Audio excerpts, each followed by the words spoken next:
Hello everyone, welcome to complex engineering. तो अभी हम लोग बात करने वाले बक बूस्ट कन्वर्टर के बारे में।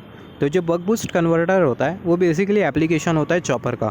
इससे पहले हमने डिस्कस किया था बक कन्वर्टर के बारे में, हमने बात की बूस्ट कन्वर्टर के बारे में। अभी हम लोग बात करने वाले बक बूस्ट कन्वर्टर के बारे में। तो यहाँ पर सबसे पहला जो बक बूस्ट कन्वर्टर है उसकी जो सर्किट होगी वो आपको कुछ इस तरीके से मिलेगी। यहाँ पर ये सप्लाई वोल्टेज लगा होता है, यहाँ पर ये कैपेसिटर लगा होता है, यहाँ पर कुछ इस तरीके से स्विच लगा होता है। और ये जो स्विच है इसकी हम लोग कंट्रोलिंग करते हैं with the help of this gate pulse या फिर with the help of this pulse signal. और यहाँ पर ये लगा होता है इंडक्टर, और यहाँ पर ये बेसिकली लगा होता है डायोड, और यहाँ पर ये कैपेसिटर, और यहाँ पर ये लोड लगा होता है। तो यहाँ पर ये जो बक बूस्ट कन्वर्टर है इसका जो वर्किंग प्रिंसिपल है इसको हम लोग बेसिकली 3 मोड में डिवाइड करते हैं। तो सबसे पहला मोड नंबर 1 कंसिडर करते हैं, जिसमें होता क्या है, ये जो स्विच है वो ऑन स्टेट में रहता है, मतलब ये जो स्विच है वो क्लोज रहता है। तो जब ये स्विच क्लोज होता है तो जो करंट होता है, केयरफुली नोटिस करना है एरो को, करंट कुछ इस तरीके से सप्लाई के थ्रू फ्लो करता है। यहाँ से फ्लो करता है, स्विच के थ्रू फ्लो करता है, इंडक्टर के थ्रू फ्लो करता है, यहाँ से फ्लो करता है, फिर सप्लाई के थ्रू फ्लो करता है, यहाँ से फ्लो करता है, इंडक्टर के थ्रू फ्लो करता है, एंड सो ऑन। तो जब ये करंट का फ्लो होता है तो बेसिकली होता क्या है, जो इंडक्टर है वो एनर्जी को स्टोर करने का काम करता है, और एट द सेम टाइम जो इंडक्टर है वो चेंज इन करंट को अपोज भी करता है। तो यहाँ पर आप देखो, यहाँ पर हमने कंसिडर किया है मोड नंबर 1। तो मोड नंबर 1 में हो क्या रहा है, जो स्विच है वो ऑन स्टेट में, और एट द सेम टाइम आप देखो यहाँ पर ये जो डायोड है इसके थ्रू कोई करंट फ्लो नहीं होता, और कैपेसिटर के थ्रू भी कोई करंट फ्लो नहीं होता, और ये जो आउटपुट वोल्टेज है वो भी हमें 0 मिलता है। तो यहाँ पर आप देखो मोड नंबर 1 में हो क्या रहा है, जो स्विच है वो ऑन स्टेट में, switch is in on state, और जो करंट है वो इंडक्टर के थ्रू फ्लो कर रहा है, and current is flowing from inductor. तो इंडक्टर बेसिकली करेगा क्या, inductor will store energy, and the diode is not conducting. जो इंडक्टर है वो एनर्जी को स्टोर कर रहा है, और जो डायोड है वो कंडक्ट नहीं कर रहा है, क्योंकि जो करंट है वो ये इंडक्टर के थ्रू फ्लो कर रहा है, डायोड के थ्रू नहीं फ्लो कर रहा है, क्योंकि डायोड रिवर्स्ड बायस में। और जो आउटपुट वोल्टेज है वो भी आपको कैसा मिलेगा, 0 मिलेगा।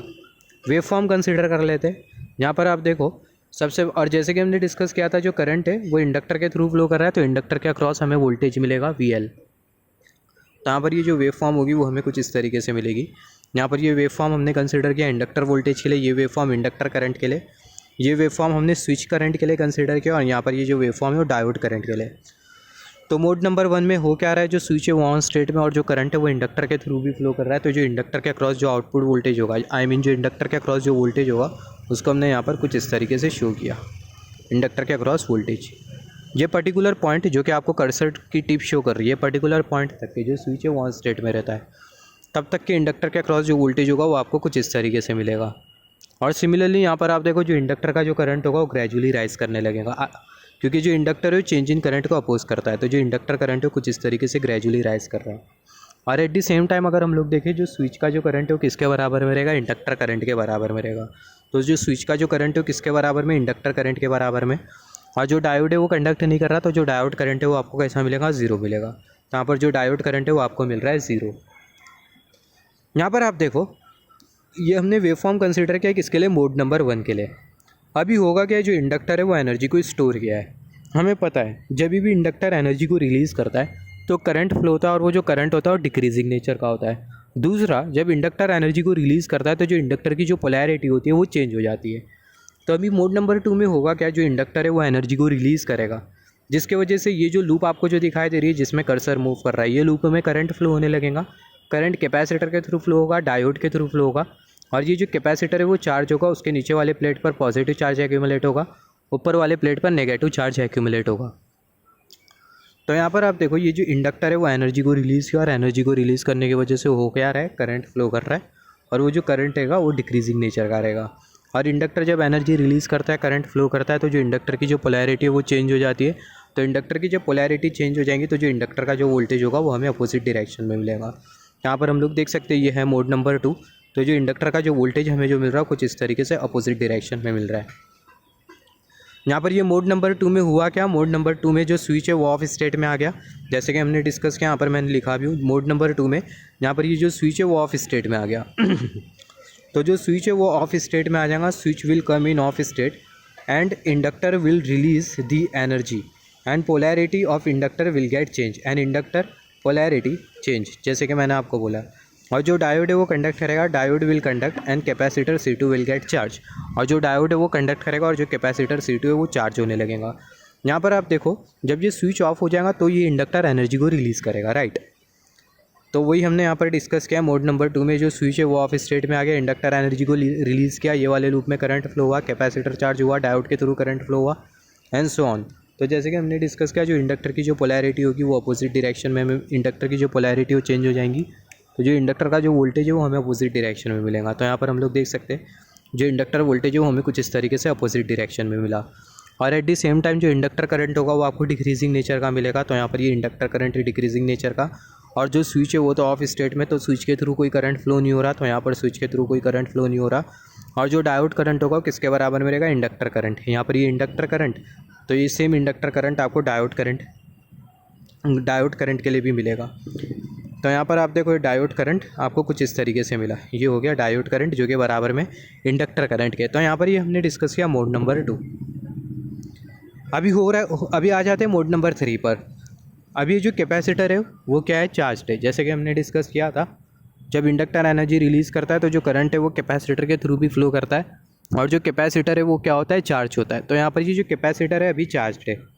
अभी होगा क्या है, जो कैपेसिटर है वो डिस्चार्ज हो जाएगा। तो ये जो कैपेसिटर है इसके वजह से लूप में करंट फ्लो होने लगेगा, राइट। ये लूप में करंट फ्लो होने लगेगा, और जो करंट है वो पॉइंट बी से पॉइंट ए की तरफ फ्लो होगा, और आपको क्या मिलेगा, आपको आउटपुट वोल्टेज मिलेगा। तो यहाँ पर ये हमने मोड नंबर 3 कंसिडर किया। मोड नंबर 3 में और जो आउटपुट वोल्टेज आपको जो मिलेगा वो आपको इन्वर्टेड मिलेगा, इन्वर्टेड आउटपुट मिलेगा। इन्वर्टेड आउटपुट क्यों मिलेगा, क्योंकि आप देखो जो करंट है वो पॉइंट बी से पॉइंट ए की तरफ फ्लो कर रहा है कैपेसिटर डिस्चार्जिंग की वजह से। तो यही रीज़न की वजह से जो आउटपुट है वो आपको कैसा मिलेगा, इन्वर्टेड मिलेगा। तो यहाँ पर आप देखो कैपेसिटर जो है वो डिस्चार्ज हो जाएगा। यहाँ पर मैंने लिखा हूँ कैपेसिटर विल, पहला ये पॉइंट आप कंसिडर करना, capacitor will get discharge and current will start to flow from b to ए।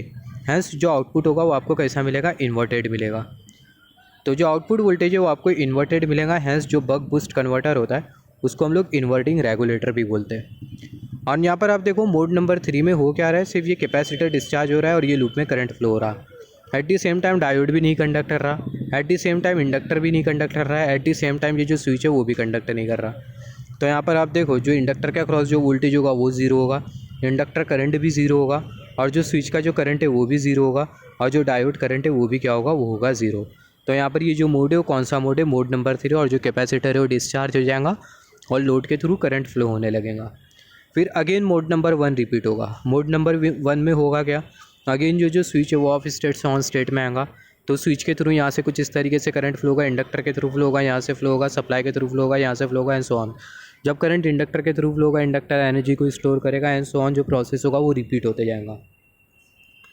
तो यहाँ पर आप देखो जैसे कि हमने डिस्कस किया, ये जो मोड नंबर 3 हमने जो पढ़ा यहाँ पर, ये जो मोड नंबर 3 होता है इसको हम लोग बेसिकली डिसकंटिन्यूस मोड भी बोलते हैं। तो यहाँ पर अभी अगर हम लोग देखें, mode number 3 is also known for the discontinuous mode because none of the devices are conducting, क्योंकि कोई भी डिवाइस कंडक्ट नहीं कर रहा है, जैसे कि हमने डिस्कस किया था। Due to which in this mode circuit is also known for buck regulator, जिसके वजह से जो मोड नंबर 3 इसमें जो सर्किट होती है वो बक रेगुलेटर के तौर पर बिहेव करती है। यहाँ पर अभी अगर हम लोग देखें, यहाँ से यहाँ तक के आपका जो स्विच था वो ऑन था। जब जब आपको इंडक्टर वोल्टेज पॉजिटिव डायरेक्शन में मिलेगा तब तक के आपका जो डिवाइस है वो ऑन स्टेट में रहेगा, मतलब जो स्विच है वो ऑन स्टेट में रहेगा। तो यहाँ से यहाँ तक के जो इंडक्टर वोल्टेज है वो आपको पॉजिटिव डायरेक्शन में मिल रहा है, इसका मतलब यहाँ से यहाँ तक के जो स्विच है वो कौन से स्टेट में, ऑन स्टेट में। फिर उसके बाद ये पर्टिकुलर पॉइंट से पर्टिकुलर पॉइंट के बीच में जो इंडक्टर वोल्टेज है वो आपको अपोजिट डायरेक्शन और ज़ीरो मिल रहा है। तो इसका मतलब ये पर्टिकुलर पॉइंट से पर्टिकुलर पॉइंट के बीच में आपका जो स्विच है वो ऑफ स्टेट में। तो यहाँ पर अभी अगर हम लोग देखें, यहाँ से यहाँ तक के जो स्विच है वो ऑन स्टेट में, फिर उसके बाद यहाँ से यहाँ तक के आपका जो स्विच है वो कौन से स्टेट में, ऑफ स्टेट में। यहाँ पर आप ये ऑन स्टेट को अगर बढ़ा दो तो होगा क्या, ऑन स्टेट को आप इंक्रीज़ कर दो तो आपका ये जो बक बूस्ट कन्वर्टर है वो कैसा बिहेव करेगा, बूस्ट कन्वर्टर के तौर पर बिहेव करेगा। और सिमिलरली आप ये ऑन टाइम आपको जो दिखाई दे रहा है इसको आप डिक्रीज़ कर दो तो जो बक बूस्ट कन्वर्टर है वो कैसा बिहेव करेगा, बक कन्वर्टर के तौर पर बिहेव करेगा। आप इसको ऐसा भी समझ सकते हो, यहाँ पर अगर हम लोग आउटपुट वोल्टेज इक्वेशन कंसिडर करें तो जो आउटपुट वोल्टेज इक्वेशन होता है वो हमें मिलता है V टाइम्स D1 - D। यहाँ पर ये जो D होता है इसको हम लोग बेसिकली बोलते हैं ड्यूटी साइकिल। यहाँ पर ये जो ड्यूटी साइकिल है इसको वेरी करते हुए आप कन्वर्टर अपने अकॉर्डिंग ऑब्टेन कर सकते हो। मतलब अगर ये ड्यूटी साइकिल की वैल्यू अगर 0.5 के कंपैरिजन में ज़्यादा होती है तो ऐसे केस में आपको कौन सा कन्वर्टर मिलेगा, बूस्ट कन्वर्टर मिलेगा। अगर ड्यूटी साइकिल की वैल्यू अगर 0.5 के कंपैरिजन में कम होती है तो ऐसे केस में आपको कौन सा कन्वर्टर मिलेगा, आपको मिलेगा बक कन्वर्टर। यहाँ पर ये हमने जो मोड नंबर 3 जो कंसिडर किया था, ये जो मोड नंबर 3 होता है इसको हम लोग बेसिकली बोलते हैं डिसकंटिन्यूस मोड। तो यहाँ पर ये जो डिसकंटिन्यूस मोड होता है जिसमें कोई भी डिवाइस कंडक्ट नहीं करता, ये डिसकंटिन्यूस मोड को आप रिड्यूस कर सकते हो। कैसा रिड्यूस कर सकते हो? ये डिसकंटिन्यूस मोड को रिड्यूस करने के लिए, discontinuous mode reduces when duty cycle increases more than 0.5। जब आप ड्यूटी साइकिल को बढ़ा दोगे, 0.5 से ज़्यादा कर दोगे, तो ऐसे केस में होगा क्या, जो डिसकंटिन्यूस मोड है वो डिक्रीज़ कर जाएगा।